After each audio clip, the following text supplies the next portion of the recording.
Good evening, JL here with your daily Hoosier Daddy fantasy basketball report for January 19th on Octane Infinity TV. Only two games in the association tonight, as both teams that played at home were victorious, as Cleveland defeated Toronto and the Pacers lost by 30 to Miami tonight. Let's see what happened in our matchups. Taco Del Mar up against Scott's Ball Don't Lie. No one played for Chris, but Scott had two guys in action with Jose Calderon and his free agent pickup from yesterday, Delonte West. The matchup was Scott leading 5-3 after Monday with a tie in points. Scott's duo definitely broke that tie in scoring. However, collectively their shooting was atrocious, hitting only 25% of their shots from the field. So now they're tied in that category. So this match remains 5-3 Scott's advantage. On Tuesday, Jonas renamed his team from Richard Needs Roids to 7 Oranges, perhaps a humorous counter to the name of his opposition, 7 Apples. Jonas trailed 5-4 going into Tuesday's action and had 3 guys play tonight versus just 2 for Mike. Both teams shot poorly today as well, but 7 threes for Jonas's trio. Mo Williams, Michael Beasley, and Danny Granger gave him the advantage in triples made, so now it's Mike trailing the series 5-4. The Ebony experience fell behind 6-3 after day one, and on Tuesday Edwin's squad had no one playing. So my team, on the other hand, had 3 guys looking to build on the lead that I have and chase Edwin in scoring. As luck would have it, I am ahead of the commissioner by just 2 points right now, while keeping my lead in turnovers. Guys, I was a little worried about that category following that last game with Indiana and Miami. I know that Jim O'Brien pulling Mike Dunleavy from off the bench rather than starting him, but once Dunleavy got in there, he did pick up 3 turnovers early. So lucky for me, he finished with 3, and so I only trail. Actually, I still lead turnovers by just 1. So after Tuesday, I'm happy to say I'm leading Edwin 7-2. Ringleader versus Team Swine Flu. You know, I need to give credit where credit is due. Evan and Mike's team is the hottest in our league right now, having won 4 straight weeks in head-to-head action.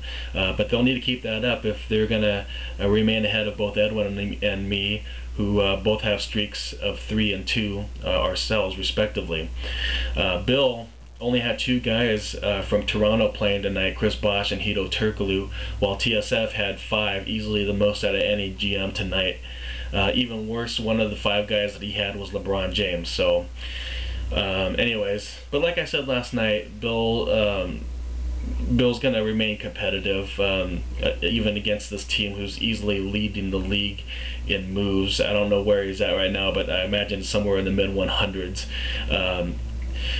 Swineflu leads 7-2 right now, but expect Bill's team to remain competitive. As I said, he only trails by a small margin in field goal percentage, threes, and steals.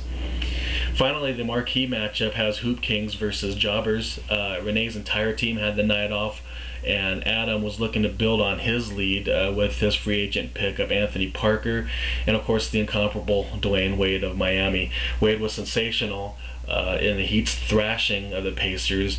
There's no doubt about that. He contributed across the board, but with only one exception, and that exception being actually, you know, just takes one to ruin a good thing, and that exception was the free throw line. Flash only shot 4 for 8 from the stripe, so Jobbers now trails in that category by just 0.3%. So Adams' lead has been trimmed now to a 7-2 advantage.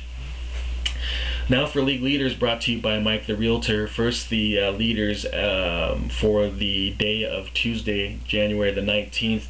Adam's team led in field goal percentage. His team shot, while shooting poorly from the line. Sorry about that, Dwayne Wade, tonight, Adam. Your team still shot well from the field, 65%, not bad. And from the free throw percentage category, Jonas leads with about 89%. 3-pointers made, Jonas also leads Tuesday with 7. And then the next 5 categories: points, rebounds, assists, steals, blocks. I mean, it doesn't hurt to have the most guys tonight, Team Swine Flu, but Evan and Mike led with 71 points, 28 rebounds, 23 assists, 6 steals, and 7 block shots. Meanwhile, turnovers with 3 GMs not having any players tonight. Chris, Edwin, and Renee had 0. Of the teams that did have players playing tonight, Scott leads Tuesday night with just 1 turnover. On the flip side, for Team Swine Flu, they had the most turnovers, 10. Way to go. And how about the composite standings, or the composite league leaders for after 2 nights? I lead in field goal percentage with 54%. Bill leads collectively in free throw percentage with a percentage of 857. Team Swine Flu leads in scoring with 236. They also lead with 90 rebounds, while Adam's team has 89 boards themselves. Swine Flu also leads in assists at 59 and steals at 15. Adam leads the league in block shots right now with 20. Oh, one more is turnovers. Chris has the fewest at 14. And that was tonight's League Leaders, brought to you again by Mike the Realtor. Be sure to visit Mike's blog at www.mikecandoit.com. Now let's go over the waiver wire. Mike is still at it for Team Swine Flu, depending on what your needs. Excuse me, I'm reading from a script if you can't tell. Oh man, the beauties of well, I was gonna say live TV, but unedited of TV. So anyways, I was saying Mike is still at it for Team Swine Flu. He dropped his brother Dante Jones in Ray for Alston, and he picks up Andre Miller, a favorite I know of Adams, and Ben Wallace of the Detroit Pistons. So easily to see what categories he's shooting after with those 2 guys. Those were the only moves so far. It's only 8 o'clock, so still 4 hours left to pick up some guys for tomorrow. Depending on what your needs are, I still see a few good names out there, like Rasheed Wallace. He did play on Monday night for the Celtics after missing 3 games. Other names out there that might pique your interest: Allen Iverson, Paul Millsap perhaps, are also available. And how about Shane Battier? For the last month, the guy's been averaging roughly about 36 minutes a night, so he could get you some production in all those miscellaneous categories. Not so much on scoring and rebound, although he is capable of having a good scoring night if you want to press your luck with him in that category. So again, hope those guys pique your interest. I know that they're still available at this very moment.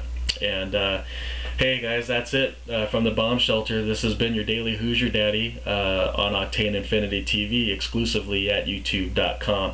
I am Mr. JL, the bomb from Vietnam, and boom goes the dynamite.